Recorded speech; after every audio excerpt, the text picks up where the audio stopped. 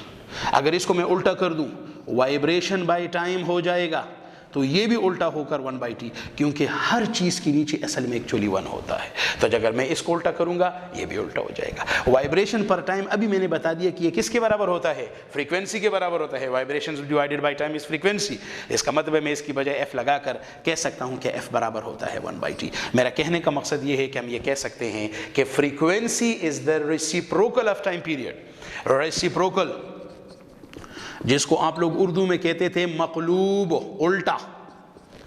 So what is time period? It is the reciprocal of frequency. What is frequency? It is the reciprocal of time period. تو frequency reciprocal ہے time period کا، یا time period ہے reciprocal ہے frequency کا، آپ دونوں یہ کہہ سکتے ہو۔ تو جناب یہ جو میں oscillation یا vibration کر رہا تھا، vibration میں نے کہا کہ یہ mean position ہے، یہ extreme position ہے، پھر میں نے vibration آپ کو ڈسکس کرایا، پھر میں نے آپ لوگوں کو time period ڈسکس کرایا۔ اسی طریقے سے جناب اس کے کچھ مزید اور کچھ ٹرمز ہیں، کچھ ٹرمینالوجیز ہیں، مختلف قسم کے ورڈز ہیں جو ہم اس آسیلیشن وغیرہ میں یوز کریں گے۔ تو اس ورڈز کی میں ذرا ایکسپلینیشن کرنا چاہتا ہوں کہ آپ ان ورڈز کو کس طریقے سے ڈیفائن کرو گے۔ مثال کے طور پر سب سے پہلے آ جاتا ہے ڈسپلیسمنٹ،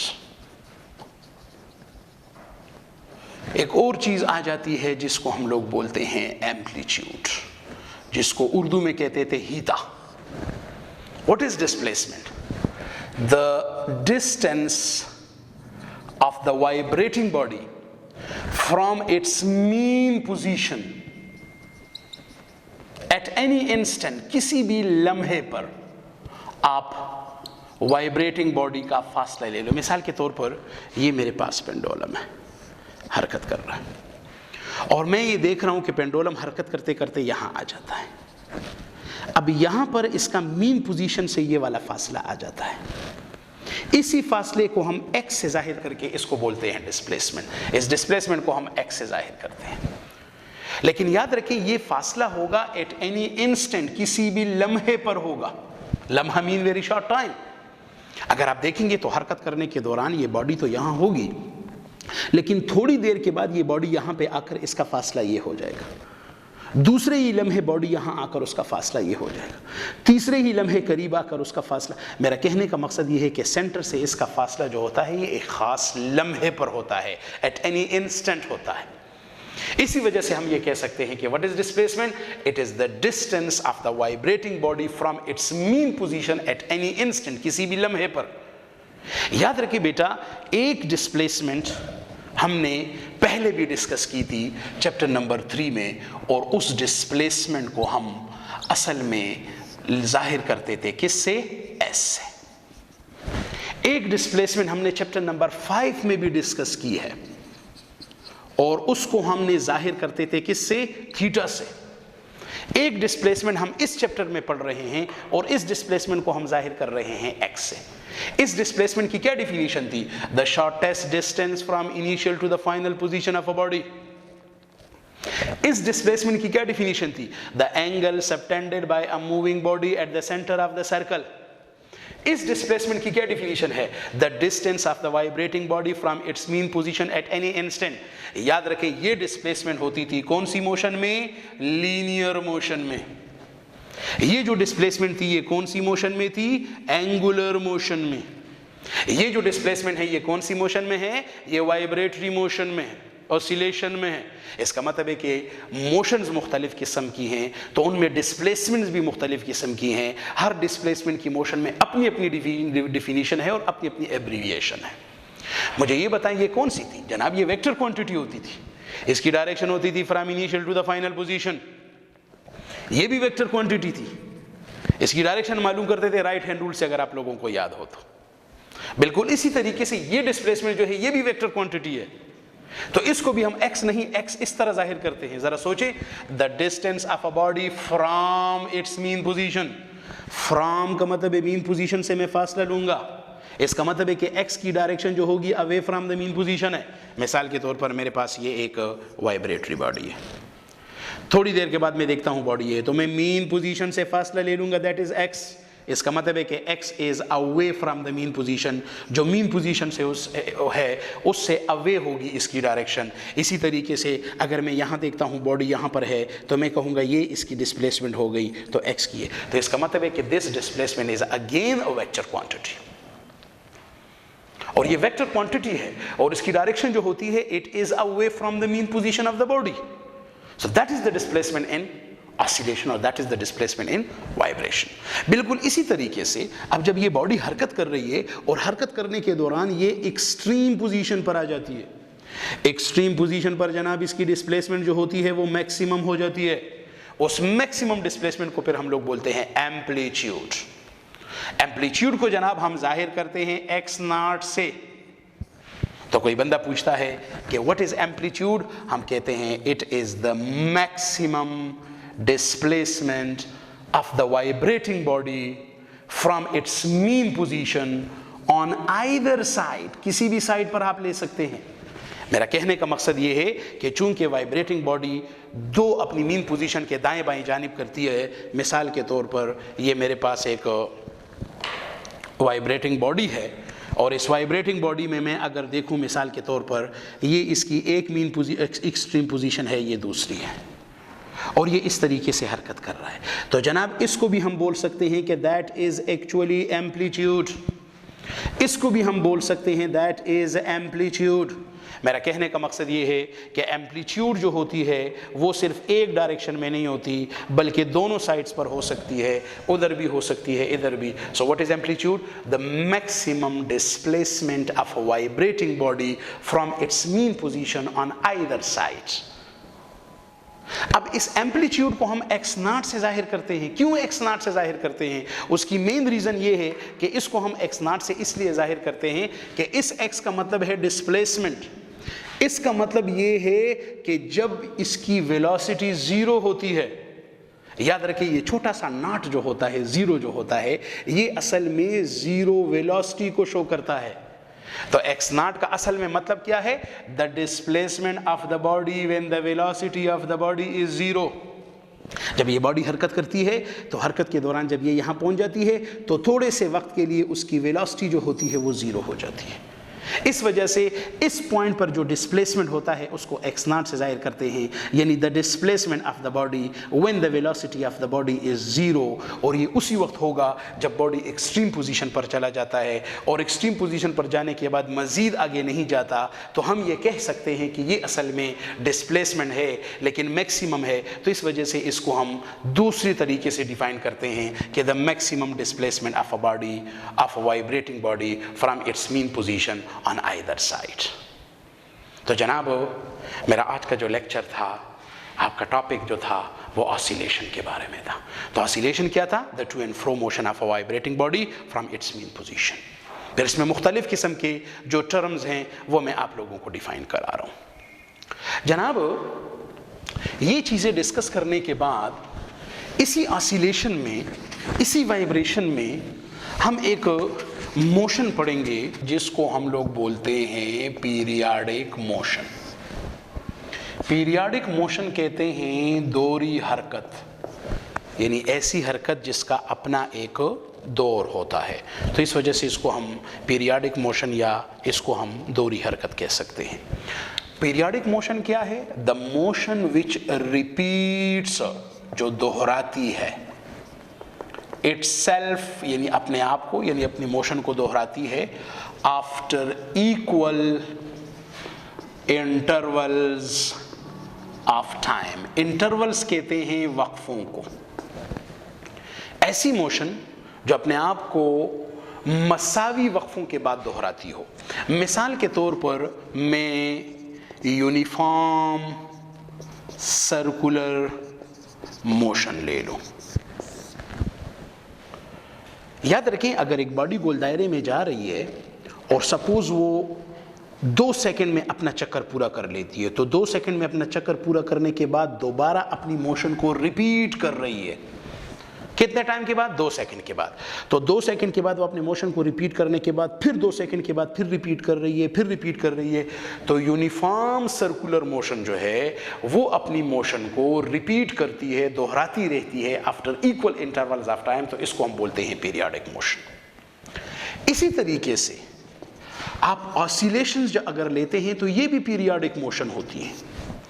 مثال کے طور پر میں ایک پینڈولم لے لیتا ہوں اور پینڈولم حرکت کرتا ہے، سپوز پینڈولم 2 سیکنڈ میں چکر پورا کر لیتا ہے، 2 سیکنڈ میں چکر پورا کرنے کے بعد اپنی موشن کو پھر ریپیٹ کرتا ہے 2 سیکنڈ کے بعد، تو 2 سیکنڈ کے بعد ریپیٹ کرنے کے بعد واپس آئے گا، 2 سیکنڈ کے بعد پھر ریپیٹ کرے گا، پھر ریپیٹ کرے گا۔ میرا کہنے کا مقصد یہ ہے کہ جو آسیلیشنز ہوتی ہے اس کو بھی پیریاڈک موشن کہہ سکتے ہیں، یونیفارم سرکولر موشن جو ہوتی ہے اس کو بھی پیریاڈک موشن کہہ سکتے ہیں۔ So what is periodic motion? The motion which repeats itself after equal intervals of time, that motion is known as periodic motion. Then periodic motion is of 2 types. Uniform circular motion is also a type of periodic motion. Oscillation is also a type of periodic motion.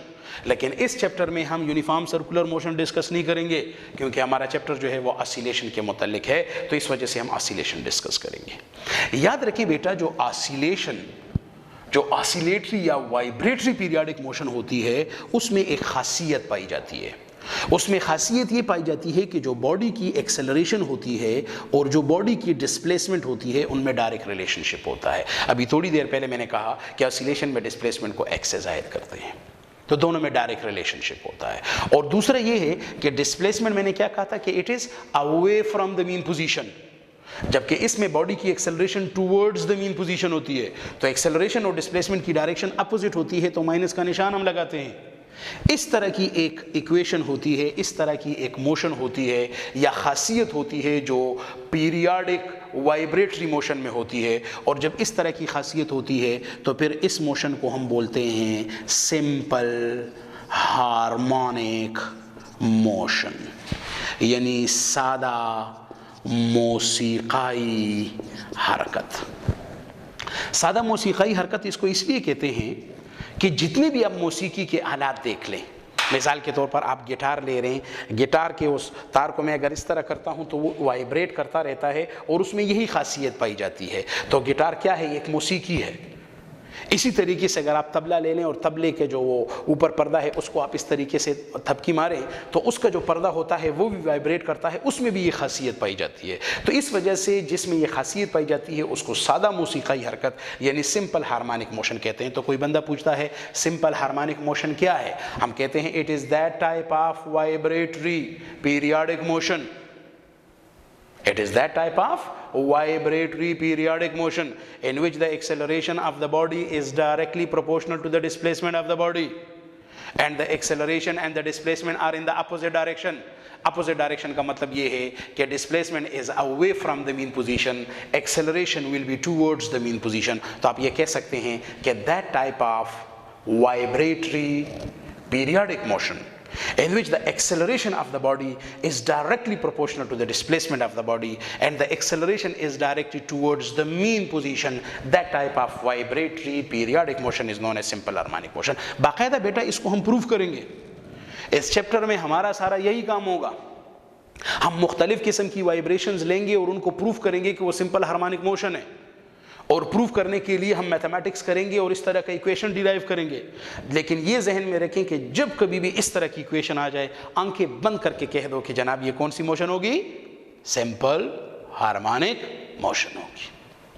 مثال کے طور پر میں سب سے پہلے آپ لوگوں کو discuss کراؤں گا کہ سمپل ہارمونک موشن ہے تو وہ میں ایک سپرنگ کی مدد کراؤں گا آپ کو۔ لیکن سپرنگ کو کروانے سے پہلے میں بیٹا آپ لوگوں کو کچھ مزید کچھ ٹرمینالوجی سمجھانا چاہ رہا ہوں، کچھ لاز ہیں وہ سمجھانا چاہ رہا ہوں۔ مثال کے طور پر سب سے پہلے ہم ایک ڈسکس کرتے ہیں ڈیفارمنگ فورس۔ ڈیفارم کہتے ہیں بگاڑ کو۔ سپوز میرے پاس ایک سپرنگ ہے اور اس سپرنگ کے ساتھ میں نے ایک باڈی کو اٹیچ کیا ہے میس ایم، اور میں کیا کرتا ہوں جناب، میں اس باڈی کو موو کر دیتا ہوں ٹورڈز رائٹ، جس کی وجہ سے سپرنگ کی جو لینتھ ہوگی وہ زیادہ ہو جائے گی، یعنی سپرنگ میں کچھ نہ کچھ ایکسٹینشن آ جائے گی، ایلانگیشن آ جائے گی۔ اس ایلانگیشن کو میں کہتا ہوں ایکس۔ تو لازماً سی بات ہے ایسا کرنے کے لیے میں اس پہ کچھ نہ کچھ کیا لگاؤں گا؟ فورس۔ اسی فورس کو بولتے ہیں ڈیفارمنگ فورس۔ ڈیفارمنگ فورس اصل میں وہ فورس ہے جو باڈی میں بگاڑ پیدا کر دے، یعنی اس کے شیپ کو چینج کر دے۔ تو ہم یہ کہہ سکتے ہیں کہ deforming force is that force which changes the shape of a body، جو کسی باڈی کی شیپ کو چینج کر دیتا ہے، that force is known as deforming force۔ آپ گیند لے لو، گیند پر زور لگاؤ، گیند کی شیپ کو آپ نے چینج کر دی، that is deforming force. Rubber لے کر اس پر فورس لگاؤ، آپ نے ربر کو لمبا کر دیا ہے، دیٹ از ڈیفارمنگ فورس۔ اسی طریقے سے اسپرنگ لے کر میں اس کو اس طرح کر رہا ہوں، deforming. So what is deforming force? The force which changes the shape of a body, that force is known as deforming force. اب اس کیس میں اسپیشلی اسپرنگ کے کیس میں جب میں فورس لگاؤں گا تو اس میں ایلانگیشن پیدا ہوگی ایکس۔ آپ اس کو ایکس بھی کہہ سکتے ہو، آپ اس کو ای بھی کہہ سکتے ہو، آپ کی اپنی مرضی ہے۔ یاد رکھیں اگر آپ فورس زیادہ لگاؤ گے تو ایکس زیادہ ہوگا، فورس کم لگاؤ گے تو ایکس کم ہوگا۔ تو ہم یہ کہہ سکتے ہیں کہ ایف اور ایکس میں ڈائریکٹ ریلیشن شپ ہے۔ یہ ایک سائنسدان تھا جس کا نام تھا ہک، اس نے یہ قانون پیش کیا تھا جس کو ہم بولیں گے Hooke's law. What is Hooke's law? The deforming force acting on the body is directly proportional to the elongation produced in the body۔ بیٹا اس طرح بھی ہو سکتا ہے کہ میں فورس باہر کی بجائے اندر کی جانب کر دوں۔ جب اندر کی جانب کروں گا تو پھر ایکس کو ہم ایلانگیشن نہیں، اس کو ہم لوگ بولیں گے کمپریشن۔ تو آپ نے ڈیفینیشن میں دونوں باتیں کرنی ہوں گی۔ The deforming force acting on a spring is directly proportional to the elongation or compression produced in the spring۔ That statement is known as Hooke's law۔ Hooke's law کا مطلب کیا ہے کہ F زیادہ ہوگا تو X بھی زیادہ ہوگا، X زیادہ ہوگا یعنی elongation زیادہ ہوگی تو اس کے لیے آپ کو فورس بھی زیادہ لگانی پڑے گی۔ اس کا مطلب ہے کہ اگر آپ فورس ختم کرو گے تو ایکس بھی ختم ہو جائے گا. تو جناب میں نے فورس لگایا ہے, میں اپنے فورس کو ختم کر دیتا ہوں, ختم کرتا ہوں, باڈی اپنی جگہ پر واپس آ جاتا ہے, ایکس ختم ہو جاتا ہے. ایف ہے تو ایکس ہے, ایف نہیں ہے تو ایکس ہے. لیکن جناب اگر میں اس پر زیادہ فورس لگاؤں, اتنا فورس لگاؤں کہ یہ اسپرنگ خراب ہو جائے, خراب ہونے کے بعد اگر میں اپنا فورس ختم بھی کروں گا, ایکس ختم نہیں ہوگا. اس کا مطلب ہے کہ اب یہاں پہ ہکس لا ویلڈ نہیں ہے. اس کا مطلب ہے کہ ہکس لا کے لیے شرط بھی ہے, اور وہ شرط کیا ہے؟ وہ شرط یہ ہے کہ اسپرنگ کی جو الاسٹک لمٹ ہے, جس کو ہم بولتے ہیں کہ اس میں لچک کی جو حد ہے, اس کی وائلیشن نہ کی جائے, اس کی خلاف ورزی نہ کی جائے. تو کوئی بندہ پوچھتا ہے what is Hooke's law? The deforming force acting on a spring is directly proportional to the elongation or compression in the spring provided کا مطلب ہے بشرط یہ کہ اس میں یہ شرط ہے. کیا شرط ہے؟ elastic limit is not violated. شرط یہ ہے کہ جو لچک کی حد ہے اس کی خلاف ورزی نہ کی جائے. ہم یہ بھی کہہ سکتے ہیں provided elastic limit does not exceed. Exceed کہتے ہیں تجاوز کرنے کو, اس سے تجاوز نہ کیا جائے, اس کا جو حد ہے اس کو عبور نہ کیا جائے. So what is Hooke's law? The deforming force acting on a spring is directly proportional to the elongation or compression produced in the spring provided the elastic limit does not exceed. جناب کچھ نہ کچھ constant لگے گا, جو constant آتا ہے اس کو ہم لوگ بولتے ہیں اسپرنگ کانسٹنٹ. کوئی بندہ پوچھتا ہے اسپرنگ کانسٹنٹ کیا ہے؟ K برابر ہوتا ہے F divided by X, X ادھر لے جاؤ. تو کوئی بندہ پوچھتا ہے واٹ از اسپرنگ کانسٹنٹ؟ ہم کہہ سکتے ہیں it is the deforming force which is acting on the spring. کب؟ when unit elongation or compression is produced in the spring. جو چیز ڈیوائڈ ہو جاتی ہے, میں بار بار کہتا ہوں, اس کا مطلب ہوتا ہے یونٹ. مثال کے طور پر میں اسپرنگ کو کھینچ رہا ہوں اور اسپرنگ میں elongation پیدا کر رہا ہوں. سپوز میں سی جی ایس سسٹم لے رہا ہوں. سی جی ایس سسٹم میں اس کا مطلب یہ ہے کہ میں 1 سینٹی میٹر لگا رہا ہوں, 1 سینٹی میٹر اس میں elongation پیدا کر رہا ہوں, تو میرے پاس K برابر ہوگا ایف ڈیوائڈیڈ بائی ایکس. میرے پاس ہے 1 سینٹی میٹر یونٹ ہے, یونٹ لوگ کیلکولیشنز میں نہیں لگاتے, تو میرے پاس آ جائے گا کہ K برابر ہوگا F. So what is K? It is the amount of force which is required to produce unit elongation in the spring. اس کی یونٹس کیا ہوں گی؟ فورس کی یونٹ ہوگی نیوٹن, اس کی یونٹ ہوتی ہے میٹر ایس آئی سسٹم میں. سی جی ایس سسٹم میں فورس کی یونٹ ہوتی ہے ڈائن, اس کی یونٹ ہوتی ہے سینٹی میٹر. جناب یہ ایس آئی سسٹم میں ہے, یا ہم یہ کہہ سکتے ہیں یہ ایم کے ایس سسٹم ہے. یہ جو ہے جناب یہ سی جی ایس سسٹم ہے, ایف پی ایس سسٹم, یا جس کو ہم لوگ بولتے ہیں برٹش انجینئرنگ سسٹم. اس کیس میں فورس کی یونٹ ہوتی ہے پاؤنڈ, ڈسپلیسمنٹ کی یونٹ ہوتی ہے foot. So these are the units of the spring constant and different systems. اب مثال کے طور پر میرے پاس 2 اسپرنگ ہے. ایک کون سا اسپرنگ ہے جناب؟ ایک میرے پاس سافٹ اسپرنگ ہے اور ایک میرے پاس ہارڈ اسپرنگ ہے. ہارڈ سے مراد ہے اسٹف اسپرنگ ہے. اب ظاہر ہے جو سافٹ اسپرنگ ہوگا اس کو 1 سینٹی میٹر میں کھینچوں گا تو اس کے لیے میں فورس کم لگاؤں گا. فورس کم لگانے کا مطلب اس کیس میں K کم ہوگا. تو ہم یہ کہہ سکتے ہیں کہ for soft spring the value of K will be small. لیکن اگر سخت اسپرنگ ہوگا اس کو 1 سینٹی میٹر لمبا کھینچنے کے لیے آپ کو فورس زیادہ لگانا پڑے گا, تو اس کیس میں ہم یہ کہیں گے کہ اس کے لیے K کی ویلیو جو ہوگی وہ لارج ہوگی. تو میرا کہنے کا مقصد یہ ہے کہ دا value of K depends upon the nature of the material of the spring. For soft springs the value of K will be small, for hard or stiff spring the value of K will be large. تو جناب یہ میرا ایک چھوٹا سا topic تھا Hooke's law. اس Hooke's law میں ڈیفارمنگ force کی بات کر رہا ہوں. تو ڈیفارمنگ فورس کو میں نے سب سے پہلے ڈسکس کر دیا. The force which changes the shape of the body is known as deforming force. پھر اس کیس میں Hooke's کا قانون ہے, اور Hooke's law یہ ہے کہ the deforming force acting on a body is directly proportional to the deformation produced in the body. اب deformation بھی کہہ سکتے ہو provided the elastic limit is not violated.